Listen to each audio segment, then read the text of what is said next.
If you searched how to buy shares of Svenska Cellulosa AB SCA, this quick guide will walk you through buying the company listed as SCAA.ST.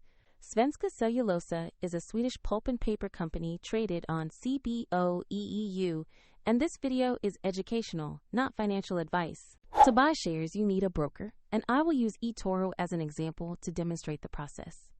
After registering, you will need to verify your account, usually with an ID, and add funds before you can place an order.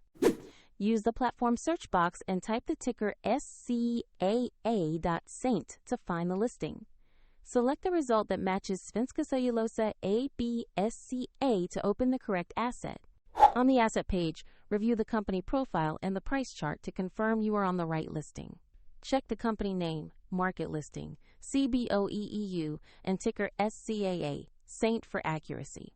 Tap, trade, or buy, enter the amount you wish to invest, then carefully review the order details and confirm the trade. If the market is closed, the order may execute when it reopens, and if funds are insufficient, the platform will prompt you to add money before confirming. Your new position will appear in your portfolio, where you can monitor it over time. Find the example link to eToro in the description if you want to explore the platform further.